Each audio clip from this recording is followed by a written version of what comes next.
गर्भ में रखा। ठीक है माता जी। पिताजी से पूछा, बाबूजी आप पी लीजिए। बाबूजी ने कहा, देखो समस्या बहुत है, जिम्मेदारी बहुत है, अगर मैं मर गया तो सब कुछ खराब हो जाएगा, बेटी का विवाह करना है, मांगने वाले ज्यादा आते हैं, खेत पात सब बिक जाएगा, अब जो हो रहा है वो होने दो।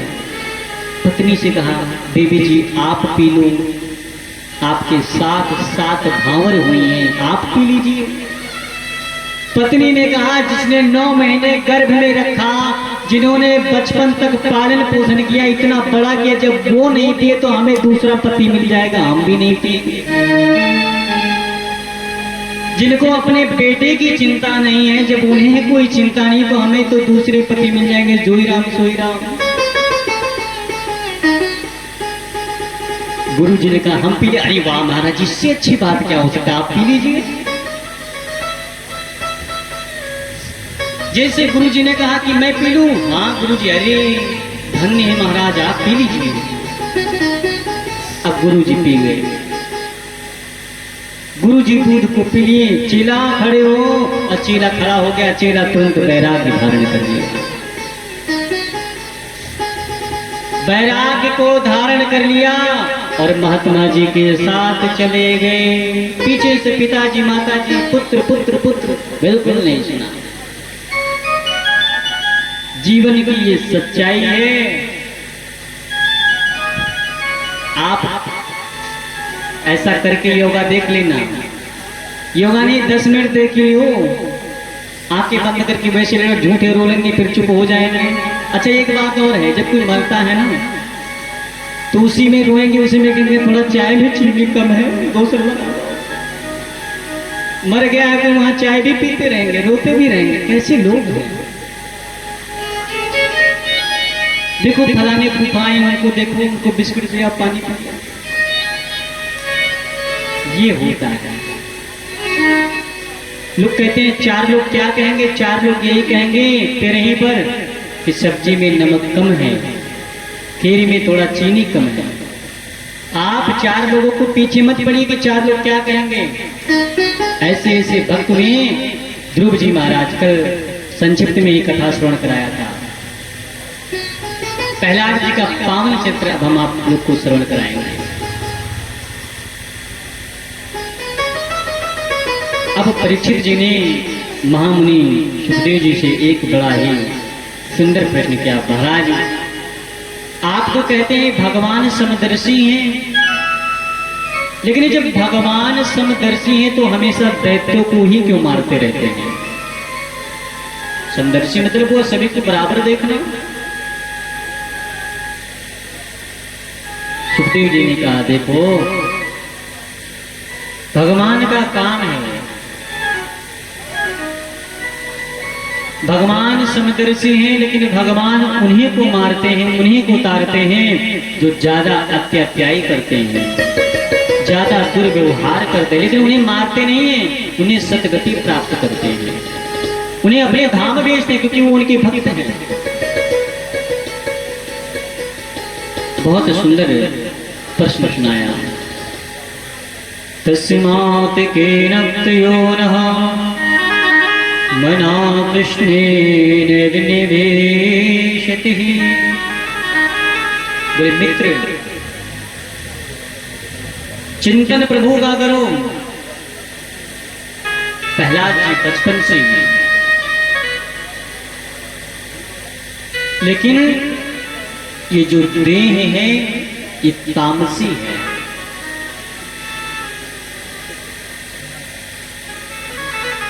सुखदेव जी ने कहा, देखो तामसी लोग जो हैं ये भजन नहीं कर सकते हैं। तामसी लोग भजन नहीं कर सकते। एक बार भगवान ने कहा दैत्यों से, भाई देखो आप कोई ना कोई रिश्ता हमसे बना लो। देवताओं ने कहा कि कोई रिश्ता बना लो हमसे। दैत्यों ने कहा, देखो महाराज हमसे भजन नहीं हो पाएगा, हमसे नाम नहीं लिया जाता है, कौन सा रिश्ता बना ले। और भजन पूजन तो हो नहीं सकता। होई भजन नहीं तामस देहा। बोले महाराज तामसी दे भजन हो नहीं सकता। भगवान ने कहा गाली दे सकते हो? बोले महाराज इससे अच्छा क्या हो सकता। गाली में तो हम लोग प्राकृत विद्वान हैं। भगवान ने कहा अच्छा नहीं कह सकते तो बुरा ही कहो। दैत्यों ने गाली ही देना प्रारंभ कर दिया। सुखदेव जी से पूछे महाराज इसी प्रकार से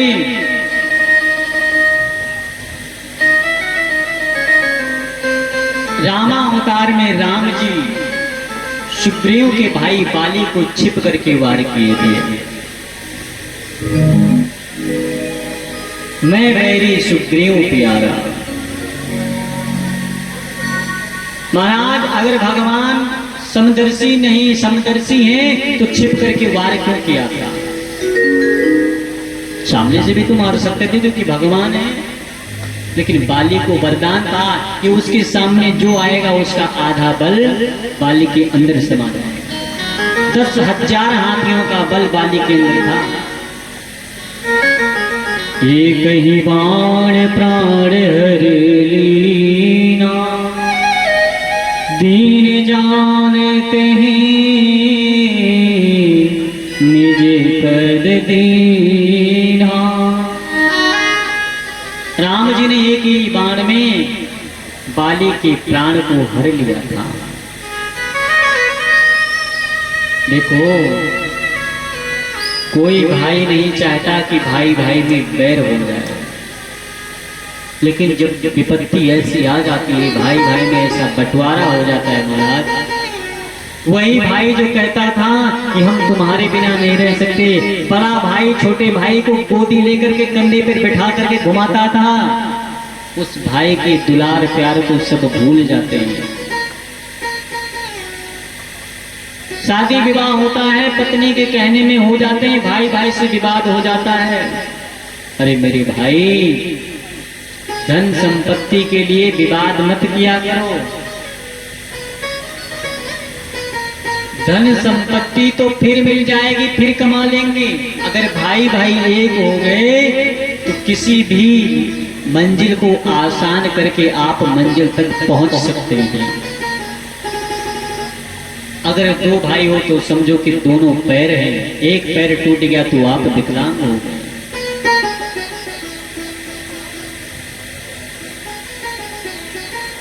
एक भाई दूसरे भाई के घर नहीं जाता है। कब जाता है? जब वो मर जाता है। एक सच्ची घटना है। एक गांव में एक 4 भाई थे। चारों में पहले बड़ा प्रेम था, लेकिन जब से बेटी का विवाह हुआ चारों भाई बांट लिए। चारों के एक एक बेटा हुआ तो चारों भाइयों के जब बेटे बड़े हो गए तो चारों लड़ना प्रारंभ कर दिए। शादी कर दिए पोते का, सब लड़ने लगे आपस में, भाई भाई बंटवारा कर लिए। एक भाई मर गया तो उस भाई के बेटे ने अपने पिताजी को ताला लगा करके कमरे के अंदर बंद कर दिया कि देखने मत जाना, देखने मत जाना, उनकी यहां से मेरे बैर है। कमरे के अंदर वो बूढ़े दादाजी रोते रह गए। अरे भाई, अरे बेटा मुझे अंतिम दर्शन तो कर लेने दे अपने भाई का। लोग देश विदेश से आ जाते हैं और भाई मेरा पास में दर्शन तो कर लेने दे। नहीं जाने दिया। जब जाने नहीं दिया तो उनके घर वाले भी सोचने लगे कि काका जी आए नहीं लगता है। ऐसा क्या होगा कि काका घर के अंदर नहीं आए हमारे। 13 दिन तक अपने पिताजी को एक ही कमरे में बंद करके रखा। जिस दिन त्रयोदशी पड़ी तेरहवीं, उस दिन कहा बेटा आज मेरे भाई का अंतिम कार्यक्रम है, अंतिम फिर भी है। आज तो जाने दो, कम से कम देख तो ले, जाकर के उनकी आत्मा को तो कुछ शांति मिलेगी कि मेरा भाई जीते जी नहीं आया, मरने पे आया। भाई बेटे ने ताला लगा दिया, पिताजी कहीं नहीं जाना है, उनकी यहाँ से मेरे बैर है। किसी प्रकार से गेट को जब खुलवाया तो जाकर के एक चद्दर ओढ़ करके सब नीचे बैठकर भोजन कर रहे थे। भोजन करते समय नीचे एक पंगत लगी थी, वहीं जाकर के चद्दर ओढ़ करके बैठ गए भोजन करने के लिए। जिस बच्चे के पिताजी मरे थे वो जब देखा, अरे काका आ गए, काका गले लग करके रोने लगे कि ऐसी औलाद किसी को ना दे परमात्मा, कि भाई भाई के प्रेम को छुड़वा सके, ऐसी संतान किसी को न दे। हम तो यही कहेंगे कि भाई भाई में इतना प्रेम होना चाहिए, इतना वो होना चाहिए, इतना भाव होना चाहिए कि एक दूसरे जलने लगे कि हाँ देखो इन दोनों में कितना प्रेम है। भरत जी राम जी से इतना प्रेम करते थे कि उन्होंने गद्दी को ठुकरा दिया था कि अगर मेरे राम नहीं बैठेंगे गद्दी पर तो मैं नहीं बैठूंगा। नंदीग्राम में जाकर के संन्यास ले लिए, धरती पर सोने लगे, राजपाट को त्याग करके। ये है सच्ची प्रेम भाई भाई की। लेकिन यहाँ सब माया के पुजारी हैं, सब मोह के पुजारी हैं, सब धन के पुजारी हैं। तो धन धन में मत बटिए, धन फिर कमा लेंगे। तात में दुर्लभा पुष्याम यानि वृश्वेवरानि मम। ब्रह्मा जी बोले देखो दैत्य तो तामसी है, लेकिन दैत्यों में ही एक भक्त हुए जिनका नाम प्रहलाद है।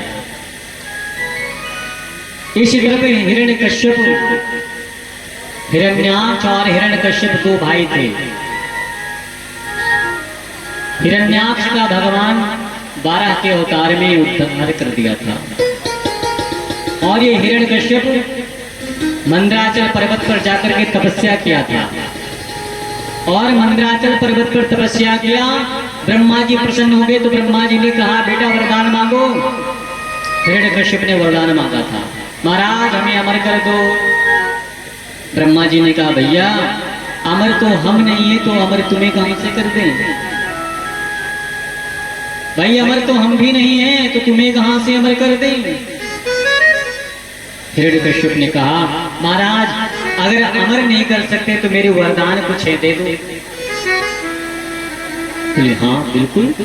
अब इसने अनेकों वरदान मांग लिया, ना दिन में मरूं, ना रात में मरूं, ना सुबह मरूं, ना शाम को मरूं, 7 दिन में किसी दिन में न मरूं, 12 महीने किसी महीने में न मरूं, ना अस्त्र से ना शस्त्र से, प्रभु के बनाए हुए सृष्टि में किसी प्राणी से न मरूं। इसने अनेक वरदान मांगा, वरदानों की झड़ी लगा दी। ब्रह्मा जी ने कहा बस कर भैया, तेरे जैसे मांगने वाला पहली बार देखा, लेकिन हाँ मैं भी कहता हूं कि तेरे जैसा किसी ने तपस्या भी नहीं किया है, तेरे जैसा किसी ने तपस्या भी नहीं किया। तो जा तथास्तु, आप भी ठट्ठा किए साहब कि अब तो मैं अमर हो ही गया, अब कौन मार सकता है? इस तरह जब मन के अंदर प्रसन्न हुआ कि अब तो कोई मारने वाला है ही नहीं। इनके 4 बेटे थे, अहलाद, अनुलाद, सहलाद और प्रहलाद। लेकिन 3 बेटे एकदम दैत्य खानदान के, लेकिन प्रहलाद जी बचपन से ही मां के गर्भ से ही भक्ति ले रहे थे। प्रहलाद जी को पढ़ने के लिए भेज दिया संडामर्क जी के यहाँ। संडामर्ग जी के यहाँ, वहाँ विद्यालय चलता था, दानो विश्वविद्यालय।